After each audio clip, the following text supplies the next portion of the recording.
Okay, welcome to this Blab with me and Olivier. I run a community called Online Entrepreneurs. Olivier runs a French equivalent, so we spend a lot of time talking to other online entrepreneurs, especially when it comes to course creation, things like that. So we're just going to talk about getting some things kickstarted in your business. So we've got a seat here, guys. If anybody wants to drop in, make some comments, observations, have a chat. We're quite happy to be sort of quite informal today, I think, Olivier, don't you think? Well, okay, bonsoir tout le monde. Good evening, everyone. I'm so happy to be here. I think that we will share some good ideas, some tips and tricks in order to boost your online sales. Because sometimes, well, it's frustrating because you have created so much content and, the sales are not taking off. And what to do in this case? And we shall discuss it with Mark Timberlake. I'm convinced that we will have some good advice from him tonight. Sorry. Yeah. So just a bit of a backdrop for why. Yeah, please. So a lot of people, obviously, at the moment, Udemy have just gone through some changes. A lot of instructors have got courses on Udemy, and I'm seeing sales have gone down since the changes, 60 to 70%. Yeah. Yeah, that's a catastrophe for some of our colleagues.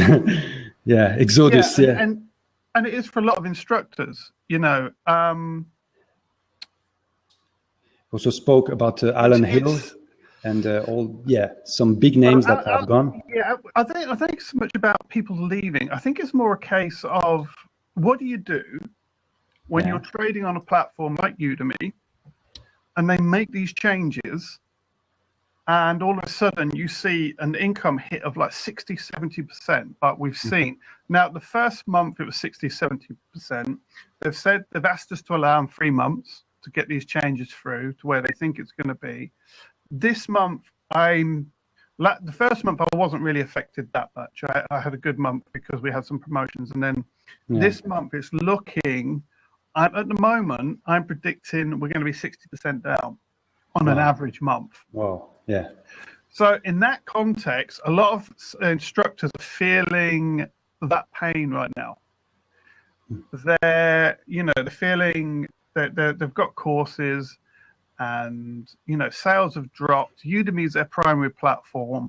How are we gonna deal with it? How are we gonna address that? And I think that's the context of where we are. And I think well, Phil said in the side, one of the things we need to talk about is spreading the risk.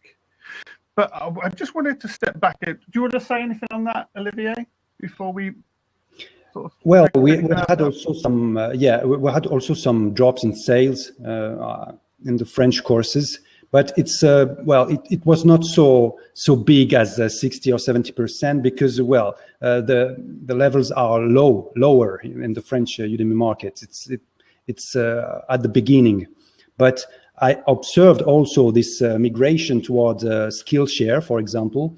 A lot of our colleagues consider that it's a good opportunity to offer some courses there, and that's an idea, but it's something inherent in the business. You have to spread the risks and the eggs, and when you see that something is changing, you have to act fast. Who's calling it? Can you see? I don't know. Okay, just check Corey? also. Dr. Corey. Okay. So, that's the context of. Did he go? Okay. No, he didn't. I don't know what happened. Okay. So I'm just gonna lock it, guys. And what I want you to do, if you want to jump into a seat, put in the live chat in the side so that we can make sure that we don't get hit and run Blab callers jumping in to say hi and talk about something totally unrelated. Okay. Hope. Yeah. So from my experience, me and Phil, we had a very similar situation. We've been through this before in business. So for us, it was a very instinctive thing to react to what's just happened on Udemy. And don't get me wrong, I think they're going to recover. I don't necessarily think they've got all the changes right at the moment. I think they need to tweak it. I think the customer base is telling them what they want. And if they want to replace that customer base, that's going to take time. It's not going to be 3 months, guys. Honestly, I know Udemy are optimistic, and I really want them to prove me wrong. But the business head on me says, if you drop your revenue, and I'm assuming it's 60 or 70%, okay? Because that's what I'm seeing people that have, some of the really big sellers reporting. And it surprised me when I see some of these sellers really reporting. I'm getting a lot of feedback off your mic, Olivier. Okay, and still? That's better now. Yeah. It's okay now? Yeah, it's good now. Oh, okay. Sorry about that. I don't know. Today is not a good day for that. Yeah. Okay. Blab's just going to mess us around today. Yeah. Guys, so be prepared. But Sorry. Within that context of, how do you sing it? And I think, spreading the risk, I think this is where we start is, we spend the first 15 months of our online residual income business building with training courses. We started with our own site, and we moved to, heard of Udemy, we went to Udemy, and we created a lot of courses specifically for Udemy. And that was where we were. And then recently was inspired by Dave Espino and Phil O'Neill by Blab they did to check out SkillShare. So we was in a very unique position that we had 16 courses we could put straight up on SkillShare. Yes, and that's a very good strategy because, when you start creating, you are in this process, and you think about it. You have to put all your strength in it, all your power, and after that, when you see that such an earthquake is happening on Udemy, you feel lost. What to do? But what you have created is there. Okay, you have only to reshape it and to spread it on other platforms, because they are what we are. We are, let's say, it's like the alimentary chain. I don't know if it's the exactly word here in English, but we have the predator and we have also the prey, and we create content. And people are hunting for our content. And we can see also, I had some blabs with Dave Espino and Phil Ebner about AVD, Amazon Video Direct. And it's also, it's something amazing happening. Udemy has a little problem. And we have also this big event happening on AVD. Some things are changing, and we are here. We are the creators. We have the content, and we it's like a tennis game. Okay, you see who is winning, and you go to him. Absolutely, and that's the thing to understand is, and I think instructors don't realize something here, is that there's not actually that many instructors out there. Yeah, and that takes because if you're a professional instructor, there's a lot of people that have made courses, but I'm talking about people here that are professional online instructors. That we do this, we see this as a primary way to make income. There's not actually that many. We get approached all the time. Yes. On platforms saying to us, we want your content, we want your content. And you have to think about that for a moment. I was also, there was another platform from China with Learning Bear. Maybe you had this email. I don't know. They want to launch something in China, and they're recruiting also instructors from everywhere. Okay, there are opportunities, and you find that you have the content. Okay, and you can produce. You can produce it because you have learned to make some workflows in order to build your first course, and then the second, the third, and we can talk about that, because you are always capitalizing not your time, you are capitalizing your energy and your know-how, and this is real richness. This is real wealth. Yeah, and this is the thing to understand. So we've got digital assets that people want. Yeah. Now, so the fundamental thing now is we have to get those digital assets in front of as many eyeballs as possible. So if anybody out there wants to sell our courses and they're legitimate and they've got a relatively decent amount of traffic, my advice right now would be to take your courses and disseminate them onto other platforms.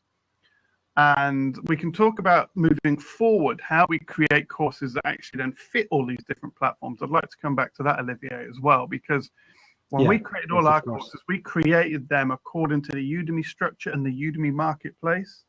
And I want to talk a little bit about the difference between Udemy and SkillShare. Yes, please.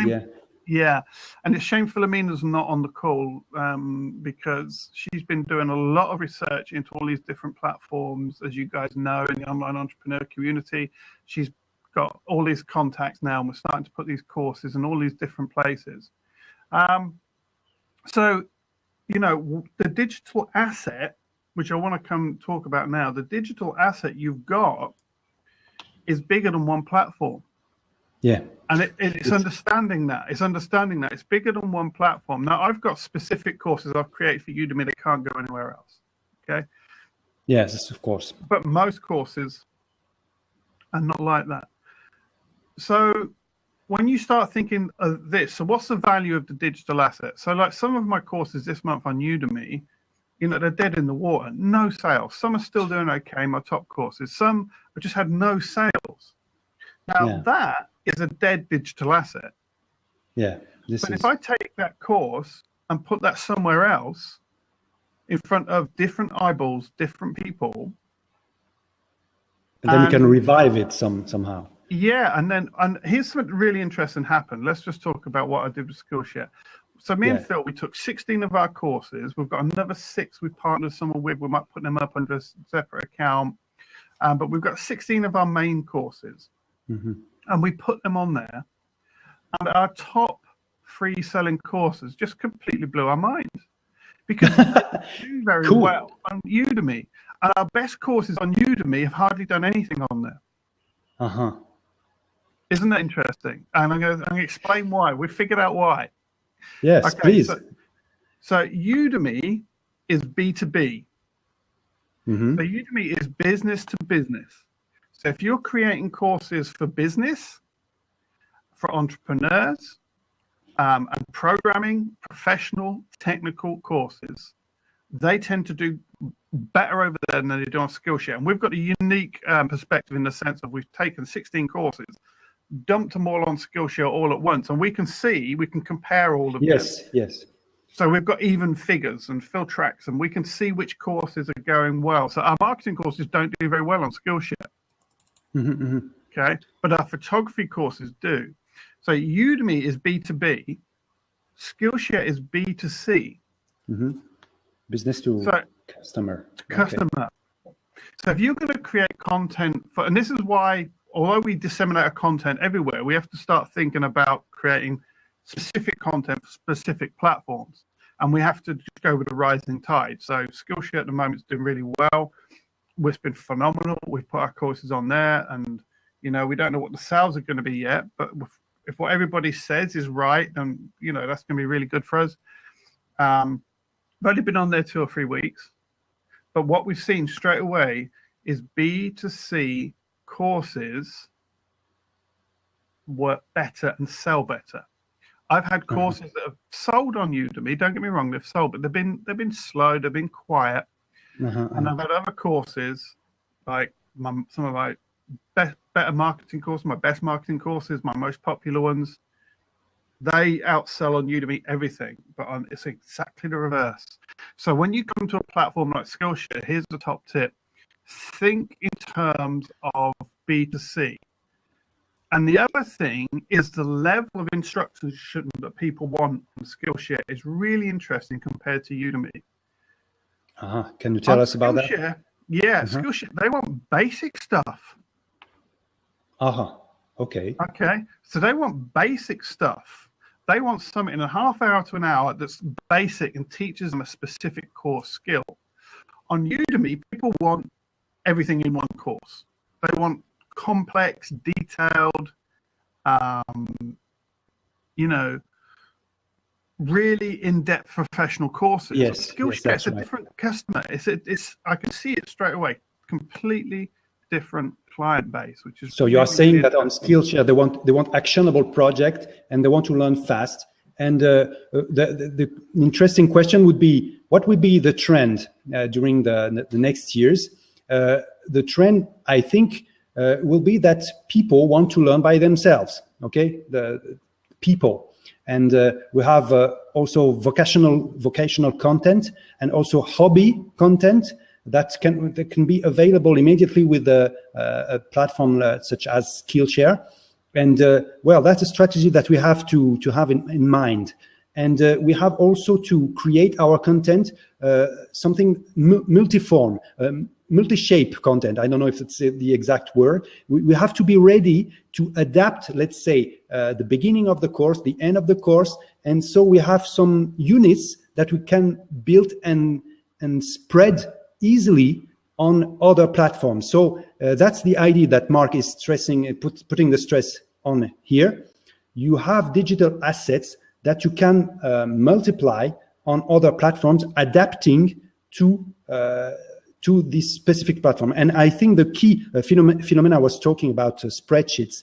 The key here is to have some numbers to make your follow-up, the figures, so you can figure out, let's say every week, you make every week you can make a Gantt project or something like that, in order to be sure to check every week your figures, and then you can figure it out. What is working, what is not working. And that's exactly what Phil has done. So for me, I'm still working on creating marketing content and new courses. And what Philomena's done, she sat down, she's managing all that, she's putting up on all the other platforms. And then, but she's looking at the figures. So she's telling me, she's saying these courses, and she just shows me then the figures. So I can go and have a look, and I can go, that's selling really well. That's selling really well. And I know, and I'm not going to tell you exact courses, guys. I don't want everybody to do my course. But she'll be like, that's selling well. That isn't, that is, you know. Yeah. And so now I've got some actionable data on what's actually, that's telling me, and the core takeaways, guys, of what I've already shared, that I'm figuring out straight. It's B2C, project-based. So think in terms of what someone who isn't running a business might want. It's project-based, it's hobby-based, craft-based. If you can do craft courses, travel courses, anything like that, that's the stuff to be doing on there. Not your big top-end marketing stuff. If you've already got it, put it on there. But don't create that content, because that doesn't work as well. I would like to also to tell maybe a top tip, because you can, well, we have a collection of ebooks on Amazon. We have a travel e-guide, so they call it. We call it like that. And well, after you have some ebooks, you can have some statistics. You can know, you can figure it out what is working, what is not. And let's say it's it's obvious. It's easier to produce an ebook than a course. Okay, it's a course is completely another stuff. You have to add video and so on and so on. You know that. Okay, but so maybe my top tip would be, if you want to create a course, maybe try to make an ebook and make some other ebooks, and you can have other statistics, and then you can know if you can produce a course. But if you prefer to do a course, do it, but it's longer, okay? And it's a tough job. It's tougher. Yeah. But coming back to creating courses while we're here, Olivier, is, you know, you're only as good as your last course. Yeah, so, indeed. You're only as good as your last course. And one of the things, like for us, that what we're focused on in business and is working for us, is we're producing, you know, we're trying to do at the moment, we're going to try and do 2 SkillShare courses a month. We're just going to do 1 a week, but that's a little bit unrealistic, because I do like to put a bit of quality into the courses. But 2 a month we want to put up there. And so now I know what the audience wants. I can create courses, and I've got one I'm working on now. I can't believe nobody's made this course. I'm amazed no one's made this course. I know this is going to be a top seller on there when I do it, and I'm not going to tell anybody because I want to be good for you. But you'll see it go live soon. When I've got to film it next week and stuff. So hopefully by the end of next week, maybe the week after, I'll have that finishing up. But so when it comes to, and this is the thing we've got to understand, we've got to come back to this. We've got to keep producing those courses, those digital assets, because we've got to produce them in a way, and we're going to, like Olivier has already brought up, we've got to produce them consistently and regularly. Because you know what, guys? You only learn from creating courses, from doing. Yeah, we're only doing it. So you'll get some successes, you'll get some failures. And as long as you learn from the failures, that's fine. You know, me and Olivier, we spent a lot of time, Olivier spent a lot of time translating one of our Udemy courses into French. And that's not done well at all. People don't want that. You know, they don't want that. But we've learned now. So, and what you've said is now you're going to concentrate on English-speaking courses. You're going to make more English courses. Yes, because you've realised that the French market is very young still. Well, it started. It's very. There are small websites. They are a very tough. It's a very tough job to do it. Well, we have now a young director of the French Udemy market, and he has a very tough job. So it's not ready. It's not so reactive than the English market. Okay, I think it will be, but it will last a little time. Okay, so I'm not frustrated by that. I've adapted those courses with Mark because I learned a lot. And well, when something is not working, it's also an information for what you have to do. And you wasted some time. That's all. Okay, some time and energy. But you don't have to be frustrated because that's business. That's entrepreneurship. You have to do something. And well, it won't work always. Okay, but something will work, and it will work well. And that's the message. Yeah, and it is. It's just and that's what I'm saying, guys. So when I say keep creating courses, I mean seriously, keep creating courses. Keep finding simple things you can teach. I'd highly recommend at the moment, if you're going to be creating courses and you want to generate revenue quickly, get on SkillShare. Get some project-based courses on SkillShare up. And one of the things that we have to do is we have to get our processes down. I'm really happy now. Way back when I come from a production background, so I was trained in like Japanese manufacturing techniques and Kanban, and so I've got a very strong background in manufacturing. So when it comes to production, I systemize everything. This is one of the key things, guys. Yes. You know, if it's taking you 2 months to create a course, there's some issues. Yes. There's some big issues. Are you with me? Now, it might be, and when I say 2 months, I'm talking about, you know, if you're putting 80 hours into a 2-hour course, there's a problem in your processes. You should, if you're familiar with the subject, I honestly think if you're familiar with the subject and your systems and processes are right, you should be able to do a 2-hour course in about 20 hours. And you just think about that for a moment. A 2-hour course in 20 hours. A 4-hour course should take 40 hours. That's the sort of production time. And especially if you keep it simple and you don't have too much talking heads. You know, I've got the luxury of a studio I can walk into, but even now I'm easing off on the talking heads. You'll see it at the beginning of a lecture. And these are all the things we're learning. And then I go to slides and screen share and comparisons and slides, because it's quicker to create slides and narrate over them than it is to get talking heads right. So it's all about bringing the production time down so that you can get more content out there, which comes back to a really important point Olivier has already touched on, which is when you create courses from now on, they've got to be platform agnostic. Are you with me? They've got to be platform agnostic. Agnostic. So agnostic. Okay. You know, I understand. I understand. Yeah. So don't create the course for Udemy. Don't create it necessarily for SkillShare. So I've got a course I'm creating for SkillShare. I know it's going to sell really well, but I know it's not going to do that well on Udemy. It's not the right course because it's a different type of client. But what I am going to do, I'm going to make sure it's long enough, and I mean not fluff it, but it's definitely long enough that I can actually put it on Udemy. I can put it in other places. And so what we have to do is we have to, like Olivier says, you top and tail your course. So your main meat section, all of this is going to be the same. Change the package. At the front and the end, you might have to record 2 intros or 3 intros and 3 ends. You might have to just do that. And what I've done recently is a generic intro for Udemy. So not my promo, but my intro. So I can just drop that in the front. and then I can create a different one for my SkillShare stuff if I need to explain the platform to students or anything. But one of the things to do, for instance, so if you're creating a course for Udemy and you want to create the Photoshop course to end all Photoshop courses, and you also want to create that for Skillshare, and I think it's Curious, isn't it, Philomena? She was saying that Curious has the same thing. We're currently going to upload courses on Curious as well. Yes. That's what Phil's doing, she's got one platform, she's getting that sorted, all the courses, then she's going to go onto the next platform, upload all those, and then onto the next platform and upload all those.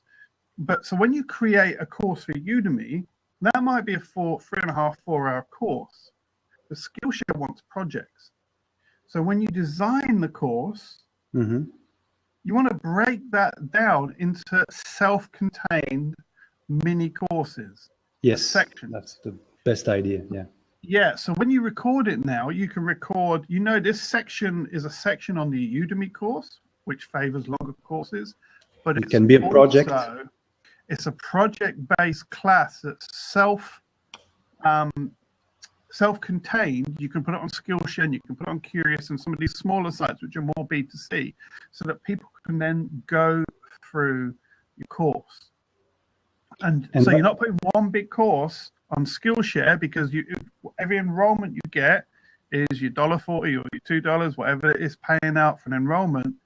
But if you've got 5 or 6 legitimate sections, we're talking legitimate, make sense projects like basics of Photoshop, how to edit a portrait, how to edit a landscape, how to edit, they're all separate courses. On Udemy, that's one course. On Skillshare, and that's the way to think if you can. And when you start thinking like that, platform agnostic about your courses, it changes the way you create courses, because what's happening is this. Udemy are training us to create Udemy courses. Yes. Skillshare are training us to create Skillshare courses. Curious will train you to create Curious courses. But what you need to do is create your digital product platform agnostic, and you can go on any platform. So we've got to get really sharp. We've got to get really fast. We've got to get the processes down. We've got to have a good hard look at how long it takes us to record a course and the reasons why. And then we need to create courses intelligently like that. So at the moment, what are we doing? Skillshare, like project-based stuff. We're just going to pump them out, real high-quality courses. We're looking on the platform. Maybe there's an area where someone's doing a course and it isn't that good. And in the photography section on thing, we can really compete there, because there's a lot of people that not really that knowledgeable about photography teaching on there. And then, we can develop from there. So I don't know what your thoughts on all that, Olivier. I was going on a bit of a ramble there, but hopefully the information came across okay. No, it's okay. It's very important what you are saying, because it's really a shift in our thinking. Because what is happening in Udemy is telling one big lesson. It is that we have the content, okay? And so the fight for students, it's somehow transferring from us to those teaching platforms. It's something important. Maybe I know that we have some marketing to do, but maybe less. We have to think about the workflow, to have a perfect workflow, because when you have the workflow, it's easier for you to concentrate on the topic, on the subject, because you have all your gears and stuff that are already ready, that are set up, and you can do it like that.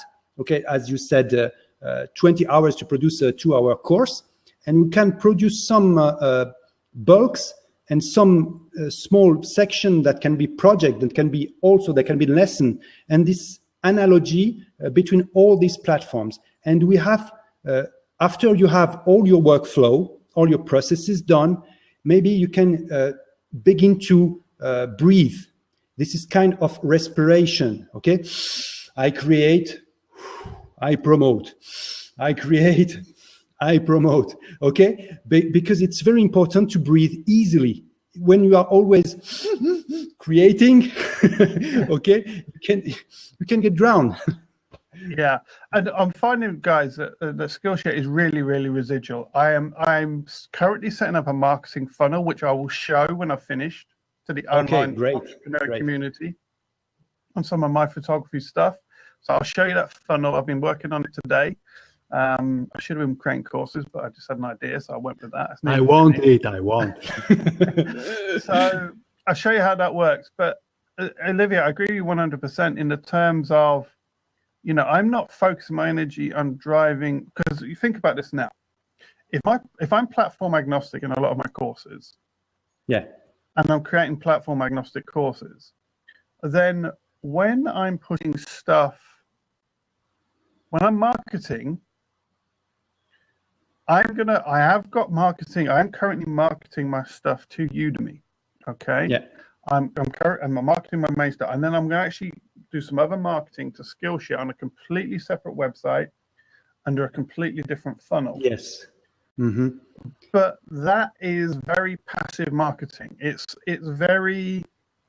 My main marketing at the moment is building my email marketing list and my YouTube content, because the way I set my funnel up at any time, you know, if you're familiar with what I teach about the AIDA funnel, attention, interest, desire, action, the action content at the, so anytime anytime now I can swap out my action content. I can go, right, I'm going to start selling Teachable. They've sorted their VAT out. They haven't, by the way, which is really annoying after 15 months. The Teachable has still got a VAT issue. That really annoys me. About 15 months on this. And I'm not going to mess around with that, man. You know, it's as simple as that. So I'm not going to start selling on there until I get that issue. If you're in England and you know what the VAT man is like over here, it'll basically come and knock on your door. He's the only man who has the right to come in and take all your possessions. Even a debt collection agency can't do that. The VAT man can. So it's really serious for us over here. And Teachable just don't. They're working on it. I know they're working on it, but it's not quick enough. That's a big issue. Yeah, but anytime I can switch, I'm pushing all my traffic to Udemy at the moment because I get a 97% conversion rate on my sales. So the hosting cost is really low. At any time, I can switch that out. And when you build a good funnel, you can switch that out. So let's say I start getting really good traffic to my photography courses on Skillshare, and you know they can go on there for $10 a month and get all my courses. And I start realizing that I'm pushing a lot of traffic through. I can just instantly just put my courses somewhere else, self-host them, and just change one page and direct people to that. And that's the way we've got to be thinking. So you're talking about a YouTube page, for example, where you have your... I'm talking about a landing page on my website, for instance. Okay. So if you go to SME Heroes, you'll see my training courses point to Udemy. And all it is a picture, and there's a link on each of the pictures. Yes, you can change it easily. That's okay. I have the point. One page. I can change one page and redirect my traffic at any time. So the core thing then is, this is where we are in our business. We're just sharing where we are. And we thought it might help some people understand. You know, it's healthy. It's going well. Udemy has gone really down. Skillshare has gone really up. That's great. But here's where we are. Platform agnostic content. I still want to put my stuff on Udemy. I still want to go there. It's still a great platform. I'm not saying it's a bad platform. What I'm saying is I need to make my content platform agnostic. And also, when it comes to my marketing, my main focus is still building my own email list. It's not promoting Udemy. It's not promoting Skillshare. I'm building that list. It's almost like I'm putting that in the bank, Olivier. Does that make sense? Every week, I'm just putting a little bit of marketing in the bank. I'm building it. My subscriber rate on YouTube goes up every week. My newsletter list subscriber rate goes up every week. It's all pretty much automatic. All I've got to do is keep creating content. But I'm putting it in the bank. And that's where I'm focusing most of my marketing. Because it comes back to what you just said, Olivier. If you've got content that you can put on many platforms and they're actually going to start selling, they're going to start doing some of the heavy lifting for you. But if you're relying on one platform, you might have a problem. Yes, that's right. And you said agnostic content, but also branding you agnostic content, because it's important that you are, I think, the instructor is the main guy, the main gal that is selling also the stuff. And maybe, it's like, I don't know, maybe like soccer, like football. when you can you can transfer all the players between all the teams. Okay, so the platforms are the teams, if you allow me the analogy, and we are maybe the rockstar soccer players. I hope so. Okay, and we are. There are many fields, many matches, many playing games. I don't think yet that Udemy will be down forever. Okay, it will rise from the ashes. But maybe they had to do this move. Maybe they had to do it.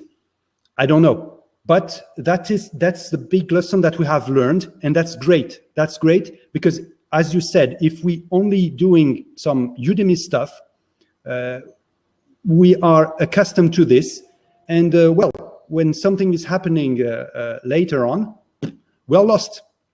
And well, hopefully it's already done for us now. And thank you for this great stuff that you said. Yeah, and the beauty of it all is, guys, at the moment is that there's so many platforms out there that want your stuff. Now, some are going to do better than others, and you've got to try them, and we don't know how well they're going to do. And then you just got to figure out what platforms like what content. Yeah. That's the other thing. Mm-hmm. You know, because I know what Udemy want now. I know what type of content they want, and they can sell. And I'm getting a very good feel for what SkillShare is, and I'll know on the launch of my next course I'm correct. Because if it flops, I'll be like, why did that happen? Because I thought I had it all figured out. But if it goes off as well as I think it will, I think I've pretty much got it. And that's the thing as well, is if you're at the moment, you're creating Udemy stuff, I personally paused it. I'm going to be honest, guys.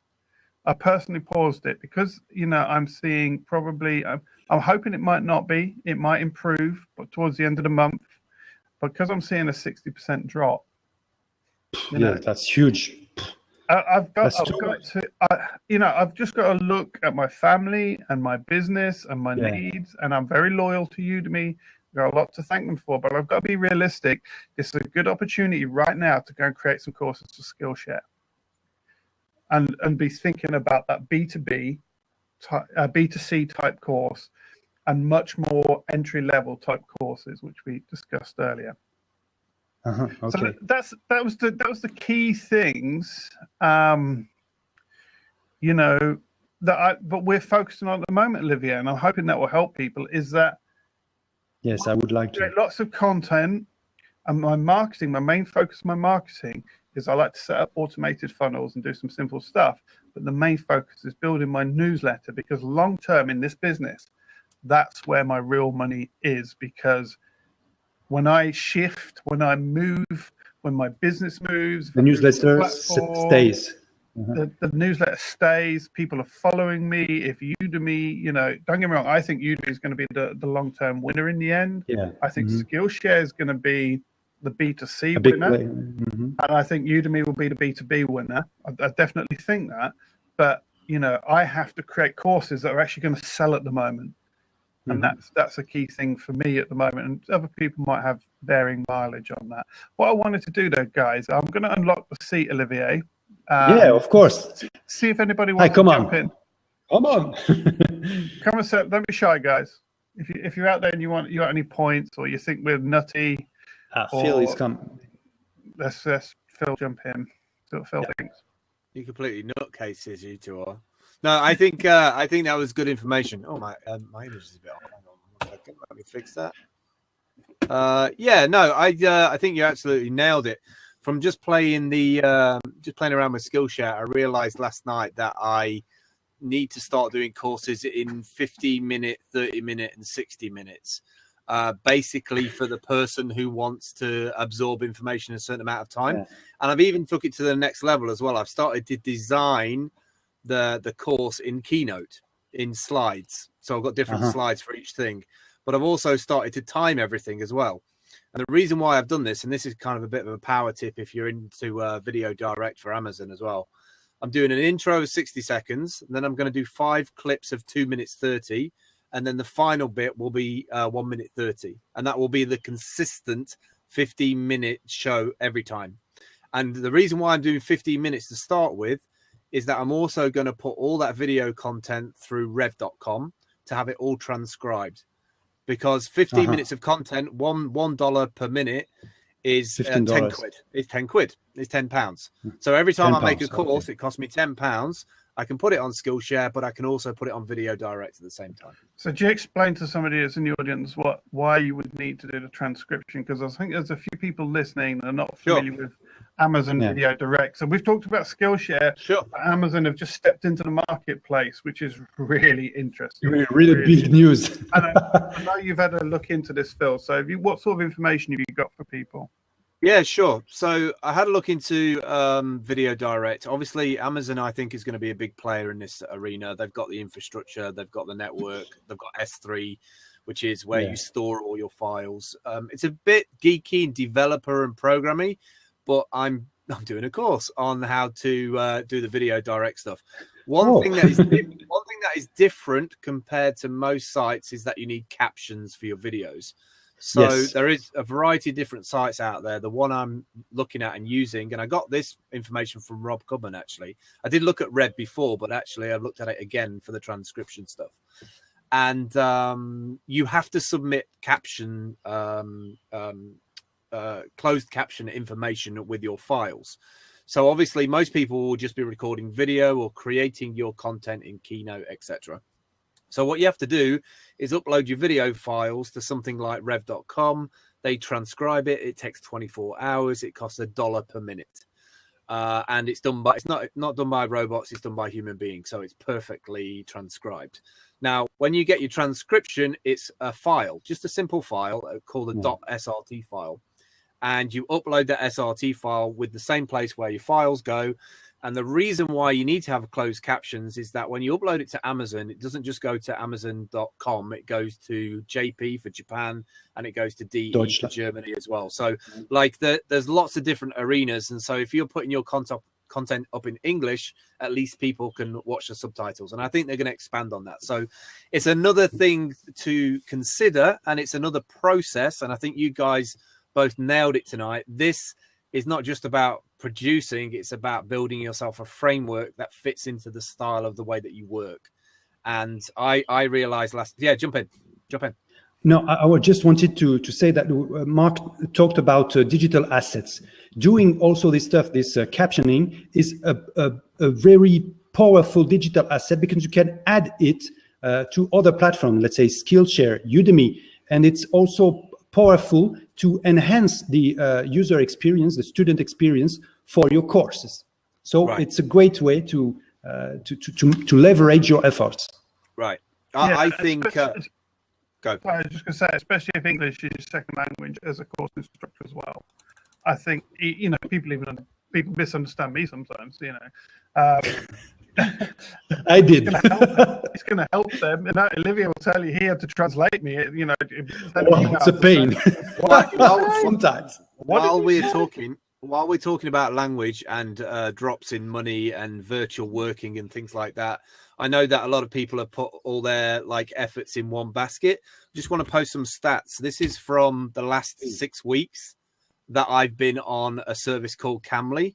And basically the way I split my day up is I work from 8 o'clock in the morning to 12 o'clock at lunchtime, Monday to Friday, on my own stuff, on my own video and my own content. And then from 12 till 12 o'clock tonight, probably, I use a service called Camly. And I've had 1,500 chats with people. Wow. Mainly 95% from Saudi Arabia. And I have the opportunity to upsell to those people from Saudi Arabia as well. So I have got a secret YouTube channel full of English teaching material, which is bringing me some AdSense in as well. So it's about balancing all of this stuff out. So I will be doing courses about Camly and stuff when I get around to it. So yeah, don't have all your eggs in one basket, because these networks and things change all the time. Yeah, and we saw years back on eBay. We was doing absolutely fantastic, swimming along, wonderful. Recession hit, didn't bother us. 4 years into the recession, all of a sudden, boom, 3 things changed at once, and all of a sudden our business was in big trouble. And it was difficult at the time because there wasn't anywhere else that you could really diversify onto. There was eBay and eBid, right. And eBid, you put stuff on there in the hope that someone would come across it and actually might buy it. And fortunately, we're not in a position where there is a monopoly. You know, we do have some strong contenders in the online marketing and the online education space that we can put this stuff out there. So, you know, it's really comes down to planning and structuring. It's like you just said, Phil, you know, captioning isn't something I tend to do or be bothered with, but I know that's, in fact, I think there's some laws been passed recently, or they tried to pass some laws for certain types of content that you have to provide captioning now. Yes, I heard someone say, yeah, you have to. So I've got to start thinking in terms of how we're going to process that, how are we going to get, so really appreciate the tip there. And if anyone wants any more advice, go into the online educators community and pop in there, and there's loads of us in there who are all looking into this stuff, and there's a real good pool of knowledge there. There's Phil and Paula. I think Paula's probably the first one to get a course up. Scott Scalcroft has been through the process now. He's had a video up and approved. So, you know, we've got the link there and the thing. Go and join that community, because we do talk about this stuff. French speaking. Olivier will put his link in there as well. I've got to go now, guys. Online yeah, thanks for dropping in, Phil. Thanks for dropping in. No problem. I'll speak to you soon. And we have also, yes, the French community. I put it here. Yeah, if you pop it in the sidebar as well. So I just think it's a time of opportunity, you know. And I think sometimes when things happen, you know, you've just got to take it and try and see the opportunity in it. So for us, you know, seeing the revenue drop on Udemy, we could be sitting there going, well, what are we doing? Rubbing our fingers and stuff, you know, and looking at each other going, well, what are we going to do? Because, like, you know, but you know, we had the opportunity, we've put stuff on there, and we've you know, created additional income streams, and we're going to get all those other platforms going. So I just want to talk about the value of digital assets quickly, Olivier, because what you might find is, and this is the thing to understand, this is why you have to create lots of courses, because when people think of the value of a digital asset, there's a couple of things, mistakes they make. They think they're going to put a course up on Udemy and make $3,000 a month. That doesn't happen, okay? No way. Unless you're doing iOS. Average courses on Udemy are going to earn you about $100 a month. Yeah. So the more you have, and the more you have, the more income you can earn. Yeah. Now you might have a course on Udemy that does $30 a month, but then you put it on SkillShare and it does $200 a month. And then you put it on Curious and it does $15 a month. And then you put it on Coursera or somewhere else and it does, you know, $150 a month. Phil knows all the platforms. I don't know all the platform names. She knows them all now. So, you know, there's lots of, you know, different opportunity there. Just in a couple of questions in the side. Yes. Paula's got to go. She's got to put the kids to bed. So great to have you. Thanks for dropping in, Paula. And who we got here? Do you guys use Periscope as a great tool to reach people globally? No, I'm actually at the moment, most of my, I'm going to give you a tip here, guys. Yeah, I'm going to give you a tip here. When it comes to course education, YouTube still can't be beat. Okay, now Blabs are great, Hangouts are great, but YouTube content is still king. And let me explain why. We've got a Blab tonight. I could take this Blab and I put it on YouTube, and over the course of the next 3 months, I might get 300 or 400 views on it. Okay, I can take the same content, I can create a short video about that content in 10 minutes, put that content on there on YouTube, and it will quadruple in traffic. And there's a reason. One, when you do a Blab, it's not convenient for the viewer to actually catch the show. And then when you put it on to actual YouTube, when someone sees an hour, they're like, oh wow, you know, this is an hour. So when you're thinking in terms of creating content, guys, specific YouTube design content, if you want to build stuff, is build that YouTube channel, create short, punchy videos that speak to a target audience, create a free course on Udemy about that subject, And then whenever you release a new video once a week, you can just email your students in that free course on Udemy and say, I've got this new video. They're going to go over there. They're going to take your video. They're going to watch your video. You're going to get a boost in ranking, blah, blah, blah, blah. Off you go. So what I'm saying is, if you'll notice, I don't do as many blabs now. I do blabs now for the community. I don't actually do it for traffic. I used to do blabs for sales and get sales, but I don't do it so much anymore because YouTube video content is so efficient. It's so efficient. And don't get me wrong, if you've got a community like online entrepreneurs, it's great for us to hang out and we share and stuff. And the value is in that for the community. But as long-tail content, don't get me wrong, it still has values. I have people that have gone through Olivier and they tell me they've watched every single blab we ever did back from, and hang out back to the beginning. Wow. Yeah. You know, that's some serious viewing. When someone really wants to learn, they're going to go and watch my videos. But if you want to get that short impact, short, punchy videos. So that was in answer to the question using Periscope. So Periscope for me, you know, doesn't fit into my model. So for me, it's about search engine marketing. It's about placing content. So when someone's looking for me, they can find me. When I broadcast, at the time I broadcast, that suits me, not them. If I can record content, it suits them, not me. And that's the way you got to think. So don't get me wrong, live streaming has its place. It's really powerful, especially when you start getting an audience and engagement, and a great way to connect and a great way to do community. But if you really, really, really want to start getting traffic and building your marketing list, dedicated YouTube content. That's right. And there is also YouTube live, Facebook Live, Facebook Live. And well, some French people I know, they love it, but well, it's like you say, you have to tell something, and it's hard to have it's not conversational. Okay, you have to announce something, and it's maybe something more promotional.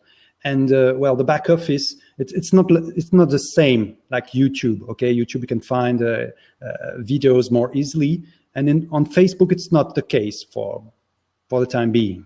Okay, I think it's not so well adapted to our industry, to the e-learning industry. But I didn't forget about the SkillShare funnel. You have to tell us about the SkillShare funnel. Oh well, I'm actually building it at the moment, so I can't show it. It's not finished. Okay. And I just want to get the heads up. I've got the content to do it, but I just wanted to show people a creative way. Let me see. Let me have a look. Let me see if I'm ready to share, because it's in beta, and I'm working on it. It's nowhere near finished, and it'll be a lot tidy when we can forgive you. We can forgive. Let me see if I can find it. Okay. The name of the website now. Okay. Thank you, Carol from Toronto. Oh, what was the name of the website? I've only named it today. Oh, Phil, I'll have to help me here. What's the name of the website? I'm not on the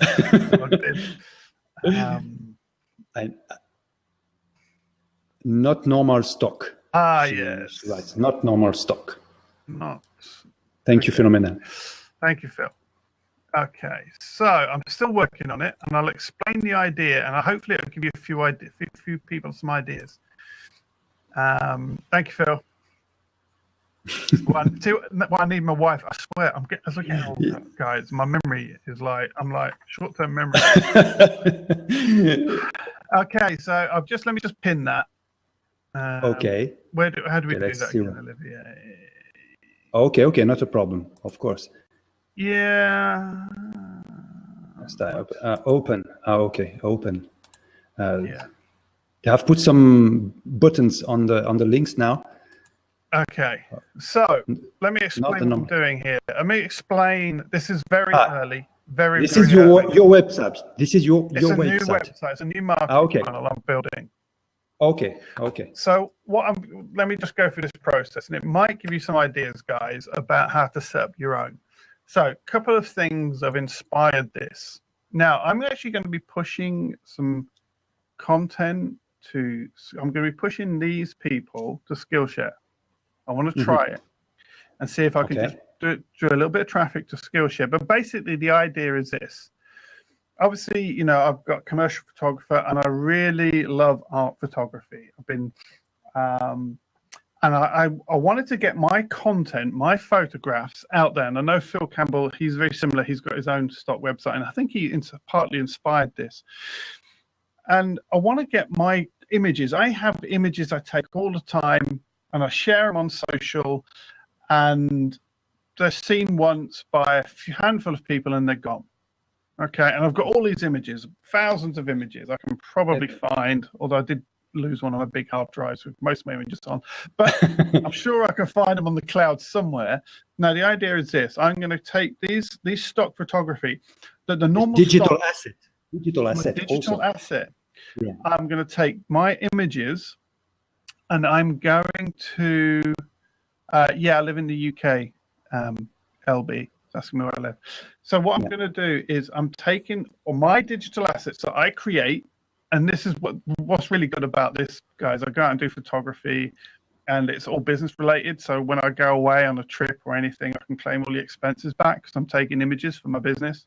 So if you're into photography, there's a little tip for you. Gets the tax bill down, and you get to go on holiday and trips and stuff.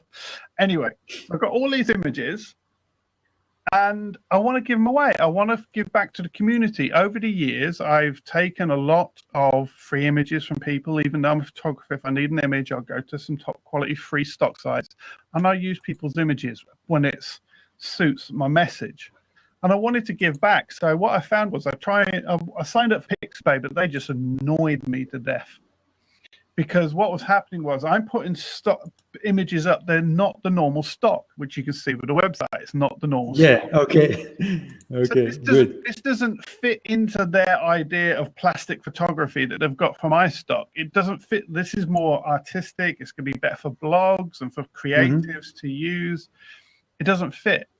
So I've got all. But they will find their niche somehow. They will find their niche. Yeah, so I've got all this stuff. I've only put a handful of images up today while I'm just testing it all, but I'll end up putting a big catalog up on there.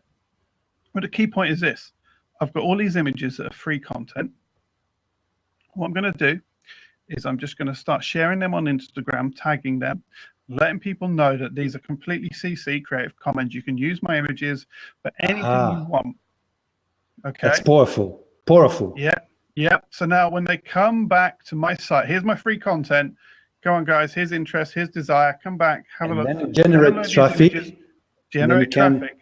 And then if you notice on the page, if you click, it says photography training. I'm still working on this, guys. Forgive the very beta nature of the site. So it says photography training. You click on that. This is a sneak peek. As you say, this is a sneak peek. As you can see, there's no links set up on there here now. I'm going to have all my photography courses on this page. Wow, brilliant! Click through. J'aime ça, bravo. You see, so now they can just go to photography courses, $10 a month, and they can go to SkillShare. Now I could have linked them to Udemy, but I didn't. And I'll tell you why. Because my photography courses earn more on SkillShare than they do on Udemy. B2C. Okay. So now I'm going to drive them to SkillShare. And here's a little tip, guys. When you put the link in, put the referral code, because every time someone clicks on that link on this page I've just posted up here, which is my photography training page. So if you're watching this after the show and you want to know what it is, it's going to be called www.notthenormalstock.com. And you can go and have a look on there, see what I'm doing. It should be finished hopefully early next week. And then what's going to happen is they will click on this link to go through to SkillShare, but I'm not just putting a normal link.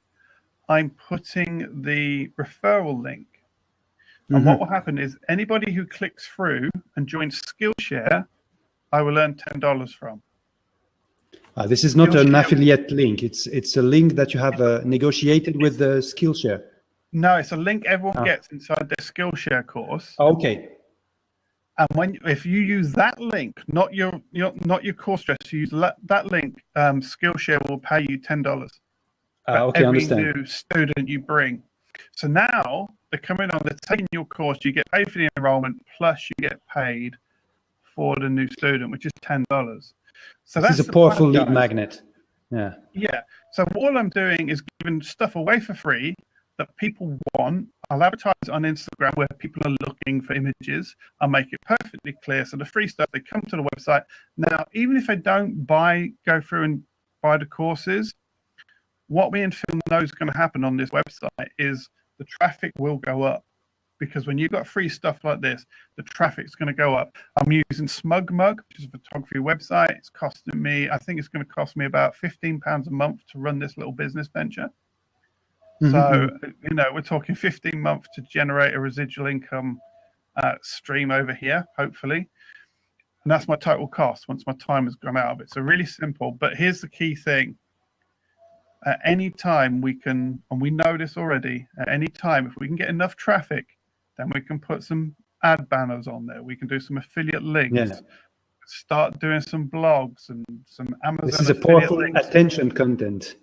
Yeah, so all I'm doing here is giving loads of stuff away for free, get the website up and running. I'm not giving my course content away for free. I'm creating digital content that's specifically free that they can access. They're going to get that and build the traffic up over time. But I've got all the bits in the right place.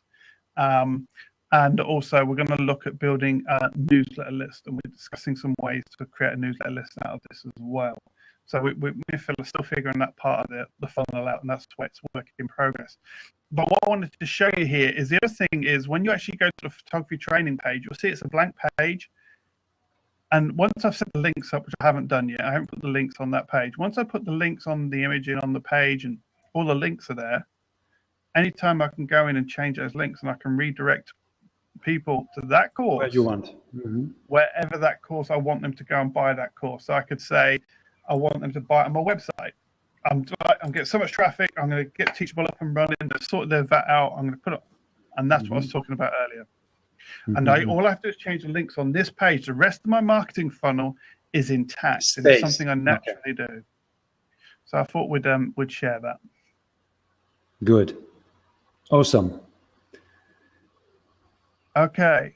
How about creative life? Let's see what other questions we've got here. Yeah. And the blab is recorded. The blab is recorded, so that's no problem. You can have a replay and share with friends. Do these pics have credits? No, LB. I'm going to give these. These are going to be free. So when I put my images out there, I want them to be genuinely free to people. And the reason I want two things. One, I want to give back. So I want people to be able to use my images, and I'll get pleasure from seeing my images all over the internet, no doubt. But one of the things I want to give back, and I want it to have no transaction value to them, or to appear to have no transaction value. So my YouTube content is the same thing. It's a free digital content that has no apparent transaction value. It's completely free. And what I will do is I'll just remember what we'll do. We'll set up a newsletter and we'll let people know when new images have gone live. Yeah. So if you want to know when new images have gone live, boom, give me your email address and I'll let you know. Now I've got the email address. Now I can tell them when a new photography course comes out. Now I can tell them when a new thing comes out. And I've got a means and a funnel that's platform agnostic. And that's the key in all of this. It's platform agnostic. I can point the action content anywhere I want to. That's very good. Very actionable info and great info. Thank you for sharing it. And the other thing is, like Phil said, it's a good way to test pushing to Skillshare as well. So what this is a test as well. I want to see if I can. The only marketing I'm going to do on Skillshare is on this website. This is the only marketing I'm going to do. So I'm not going to market my marketing courses. I already market them to Udemy. I'm not going to shift them. I'm only going to. So what will happen is if I start getting lots of referral codes and referral sales from Skillshare, that's telling me this is working. Yeah. And I'll be able to measure the traffic from here as well. So I'll be able to measure the traffic. Is this funnel working? Is this pushing people through? This is a smart indicator that you have set up with the. You can measure the figures. That's very important to measure your marketing somehow, and that's the idea that you've done here with this brilliant idea. I might do it, Olivier, and get 10 views a month. It might not work. Yeah, that's it. But you try. making. This is the point we're making. We're going to keep trying. We're going to keep it simple. And you'll notice that once I've done the initial investment of setting this up, it's just a case of then sharing one picture a day. You want to see if it works? Follow me on Instagram, guys. It will actually be my name on there is either Mark Timberlake, or it will be not the normal stock on Instagram. Yeah. So follow me on there, and so you can follow the progress of this. But I just wanted to show you this as an example of an AIDA marketing funnel and show you how simple it can actually be if you realize that interest content is free. We need to create some desired content for it as well, and the action content there at the end. And we'll see how it works, because it might be that people don't buy. We don't know, but we have to test and we have to try. Yes, of course. Okay, maybe you have we have another person who wants to jump in, or maybe we should close the Blab. I don't know. Guys, if anyone wants to jump in and you're half decent, just jump in, come say hi, and have a look. I'm just trying to see who's here. It doesn't show me anymore. Let's have a look. We have also Etienne from our funnel community, which is watching us, and. Well, anyway, we have some very valuable information that you shared with us, Mark, and it's awesome, and I think actionable ideas, and that is the idea that we have to retain after this conversation. That you have, guys and girls, you have digital assets, very valuable, that you can put on other platforms, and let's see. So you have to have a very good processing or workflow setup, so you can breathe easily between your creation and promotion process, and do it naturally. Yeah, and guys, remember, build that email list. The main focus of your marketing as an online instructor is not to build Udemy, is not to build SkillShare. Your main focus is you to build your credibility. Now, obviously, we can still drive traffic to these sites. Oh, thank you, Philomena. The correct way, but focus on that. And guys, create content. If you're a shop, if you're a supermarket and you've got 5 products, you ain't gonna sell much. Do them, make them. So get out there, create them. Do B2C on SkillShare, B2B on Udemy. Bit quiet on Udemy at the moment, so knock out some courses on SkillShare. And SkillShare quality standards, if you want to get, they don't have them. Your quality standards will be reflected in your course sales. It's really easy, so simple to put courses on SkillShare. It's ridiculous. After coming from Udemy and going through all the things, it's really good. If they train you to do good quality courses, SkillShare, I could send people just filming themselves on a mobile with the audio, and that's their course. And I can see they're making money. So, I'm not saying do that, be professional, but because remember, you're creating a digital asset that you want to be able to use for years on lots of different platforms that are going to have high quality standards. But get out there, guys, and create some SkillShare courses. That would be my final thought. And your final thoughts, Olivier? Well, that's it. Don't lose your energy. Don't lose your passions, because there are always solutions. After the 2009 crisis, it was hard for everyone, but we learned all of this big crash, and we are still alive. Okay, and that's life. We learn from all the problems, and we get stronger after that. Okay, that's my final thought for this incredible Blab. Thank you very much, Mark. Yeah, and thank you for coming on in, guys, and watching. I will share this. Thanks, Araxi. I will share this on YouTube, so keep your eye out on that, and make sure to go and join Online Entrepreneurs if you haven't already done so. Just thank you, everybody, for your time. Merci beaucoup.